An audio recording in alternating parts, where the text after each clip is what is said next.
For our anniversary, he said we'd keep it low-key. I came home to candles, my favorite meal, and a card that read, "Thanks for the memories." 10 minutes later, he walked out with his bags packed. I let him go without a word. 2 months later, he was at my door, crying, begging, regretting. For our anniversary, he said we'd keep it low-key. That sounded about right for us. Max and I had been together for 3 years. We weren't flashy or dramatic. If someone had asked me to define our relationship in one word, I might have said solid. We were the kind of couple that didn't need to be glued to each other at parties, didn't post each other all over social media. Our lives were intertwined in quiet, lived-in ways. At the time, I was 28, he was 30. We'd been living together for just over 2 years in a modest apartment on the second floor of a converted Victorian. Hardwood floors that creaked. A kitchen that got too hot in the summer. One of those places that never quite felt Instagram-worthy, but it was ours. Our coats on the same hook, our mismatched coffee mugs, the stack of books he kept meaning to read. I never questioned our closeness. We had routines, sure, but they weren't sterile. They were warm, familiar. I'd wake up before him most days, and he'd groggily stumble into the kitchen right around the time I was pouring my second cup of coffee. He'd always pretend to be surprised that I was awake already, every single morning, and it made me laugh more than it should have. On weekends, we didn't have grand plans. Sometimes we'd spend half the day on the couch, both reading, legs tangled. Other times we'd walk to the park, sit on a bench with cheap iced coffees, and people watch like we were 80 years old. I liked how easy it was with him. There was no pressure to impress, no pretending, just comfort. We didn't say, "I love you" every single day, but when we did, it felt settled. Earned. He'd say it while passing behind me in the kitchen, pressing a quick kiss to my shoulder blade. Or while watching me brush my teeth, half asleep. It was in the way he'd reach for my hand when we crossed a street. The way he always made sure my phone was charging before we went to bed. So when Max suggested a low-key anniversary this year, I didn't blink. That was our thing. We'd done dinner once, the first year, an overpriced place with a fixed menu and couples packed into every corner, but that wasn't really us. The second year, we stayed in, cooked pasta, opened a bottle of wine we'd been saving for no real reason. I remembered thinking it was one of my favorite nights ever. This year, I imagined something similar. Maybe he'd bring home takeout from that Vietnamese place we liked. Maybe we'd watch an old movie. Maybe we'd just lie in bed and talk about how fast 3 years had gone. We didn't make a big deal out of gifts. We were more practical than sentimental. We'd get each other things throughout the year, a hoodie I knew he'd been eyeing, a book he'd mentioned in passing. Our affection wasn't loud, but it was steady. I trusted him because I didn't have any reason not to. Max wasn't overly expressive, but he was thoughtful in the little ways that mattered. I had a bad habit of leaving my shoes right in the middle of the floor when I came home. He never nagged me about it, just moved them gently out of the way. He didn't complain when I left my damp towels in a pile, didn't make a face when I cried at dog commercials. And when I got my period and wanted to crawl into a hole, he'd show up with chocolate and heating pads like it was his job. There were things I knew about him no one else did. That he cried at the Iron Giant. That he hated the feel of corduroy. That he once tried to learn Spanish in secret so he could surprise me before a trip to Mexico, only to give up after week 3 because the Duolingo owl started giving him anxiety. He knew me too, knew when I was anxious before I even did, knew how to talk me down from spiraling without making me feel small. He'd hold my face in his hands and say, "Breathe, you're okay. You've got this." And somehow I believed him. We weren't perfect. We bickered sometimes, usually about stupid things, like whether we needed more throw pillows or who left the fridge door slightly ajar. But even our arguments felt safe. Like we were both holding the edges of something we didn't want to tear. So when he said, "Let's keep it simple this year," I smiled and said, "Yeah, that sounds perfect." Because I believed we were still in the same story. Still working toward the same future. I didn't see the cracks because he never let them show. Looking back, I wonder if I should have noticed something. A shift in tone. A distance I misread as distraction. There were moments where he seemed lost in thought, where I had to repeat myself for him to respond. But I chalked it up to stress, work, the usual life stuff. I didn't press. I didn't push. I trusted that when he was ready to talk, he would. Because that's what we'd always done, given each other space, and then found our way back. That was our rhythm. And so, when our anniversary came, I went to work as usual, thinking about which wine we still had in the cabinet. I wondered if we had enough candles left from the last time I tried to be romantic. I was already planning the playlist in my head. Soft, familiar songs, comfort music. I walked in expecting comfort. I had no idea what was actually waiting for me. I came home to candles, my favorite meal, and a card that read, "Thanks for the memories." At first, I smiled. The apartment smelled like garlic and rosemary, the chicken dish he knew I loved. The lights were off, except for the flicker of tea candles arranged across the kitchen counter, glowing low and golden. It felt romantic in a way Max rarely tried to be. I remember feeling surprised but touched. Maybe he was more sentimental than I gave him credit for. I called out his name lightly, not expecting silence. I stepped closer. The table was set. Real plates, cloth napkins, not something we used unless we had company. 2 wine glasses. The bottle we'd been saving from our trip to Napa 2 summers ago, unopened, waiting. And then I saw the card. It was resting on my plate, propped up. Just a simple white envelope. Inside was a blank card with 5 words in his familiar, slightly messy handwriting. "Thanks for the memories." I stared at it for a long time. My brain refused to catch up. It didn't register as anything serious. Not at first. It felt like a quote from a movie, a joke, a sentimental gesture, but something about it was off. Too final, too flat. "Max," I said again, quieter this time. He stepped out from the hallway. He was already dressed to go: jeans, hoodie, his beat-up boots. The same ones he wore on road trips. His duffel bag was slung over one shoulder, backpack over the other. Not packed for a night, packed for gone. He didn't look upset. His face was calm, unreadable. I think that was what threw me the most. There was no tension in his jaw, no redness around his eyes. He didn't look like someone caught in the middle of a life-changing decision. He looked like someone who'd already made it. "I'm leaving," he said, just that. No build-up. No apology, not even a pause before or after. I stood there in front of the set table, the candles, the card. I remember the chair pressing lightly against the backs of my legs, as if reminding me I could sit if I wanted. But I didn't. I stayed frozen, one hand holding the card, one heartbeat echoing too loud in my ears.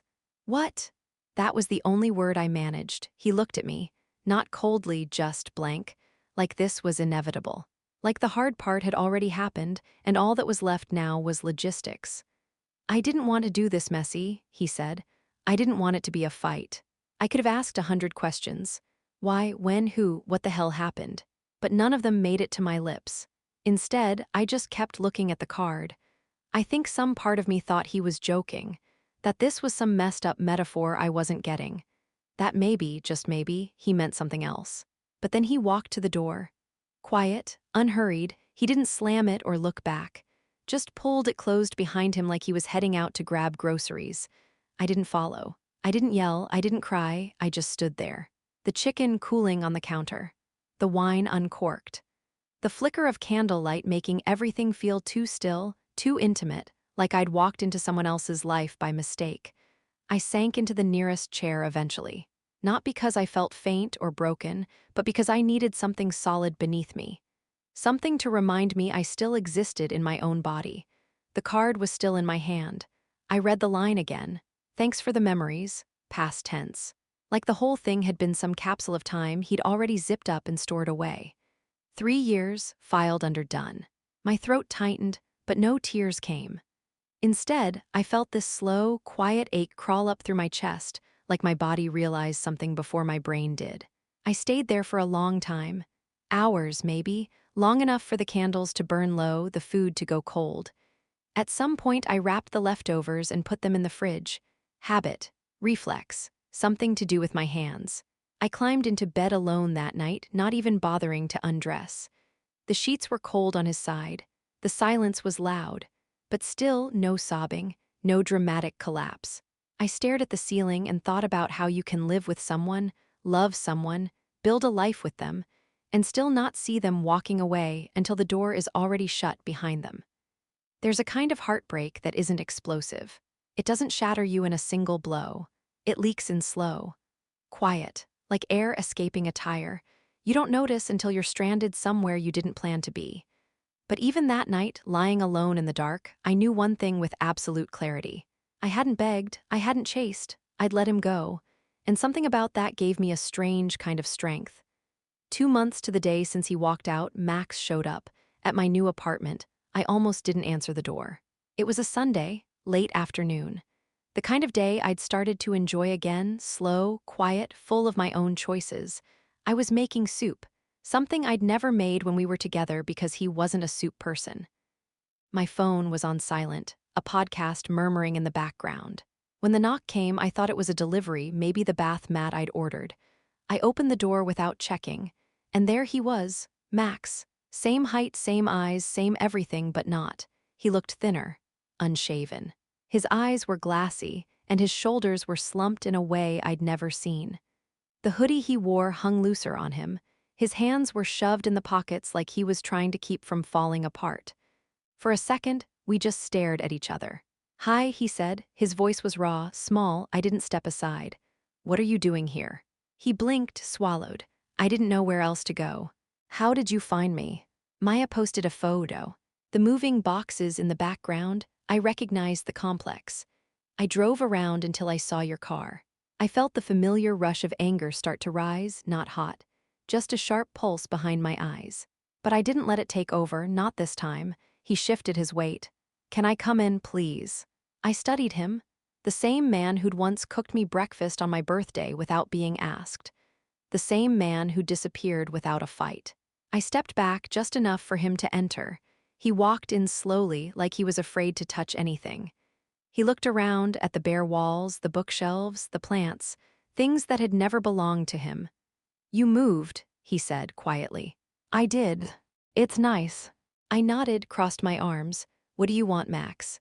He turned to face me. His eyes were already rimmed red. "I messed up," he said. "I thought I knew what I wanted. I thought I needed space or clarity or something. But all I did was ruin the best thing I had." I stayed quiet. He took a shaky breath. "You didn't even try to stop me." And at first, I told myself that proved I was right, that maybe you didn't care that much, not really.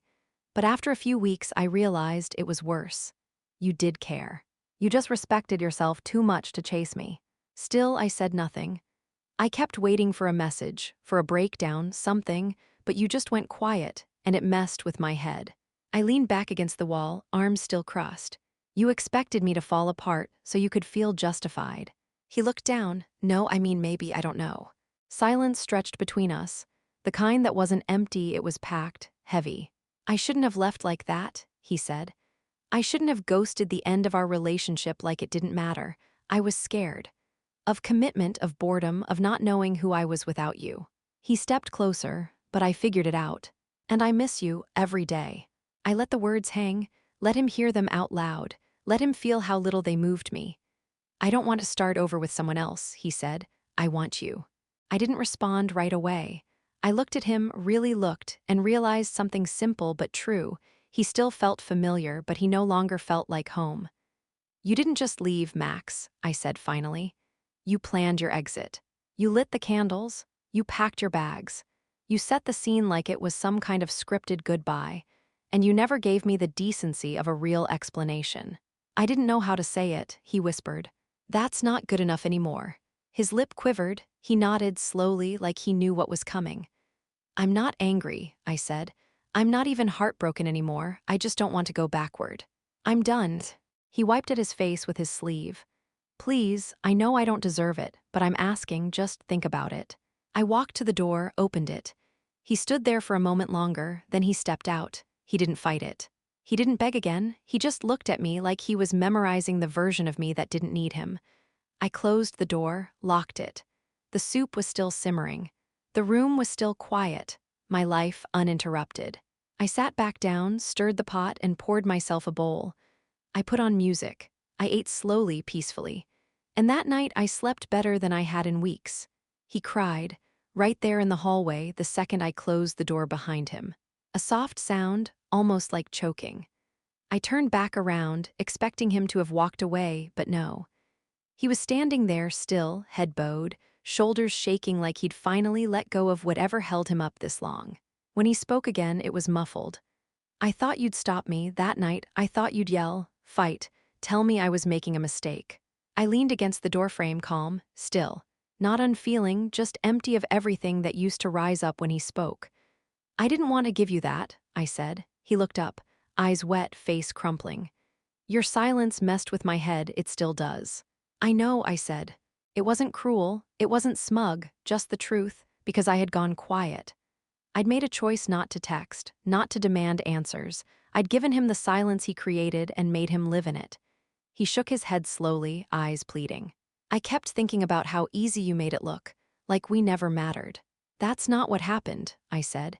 It was the hardest thing I've ever done, but it had to look easy, because if I cracked even a little, I would have opened the door.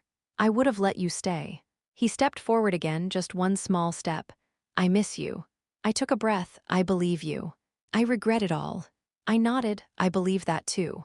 And I still love you. That one sat between us, heavy, too late. I met his gaze. I don't think you know what love is, Max. Not yet, not really. His mouth opened, closed. He had no defense for that. I think you liked being loved, I continued. You liked being forgiven before you even asked. You liked having someone to come home to, someone who made life warm and soft and easier to bear. But love. I shook my head gently. Love doesn't walk out on an anniversary. Love doesn't write a goodbye in a card like it's a job well done.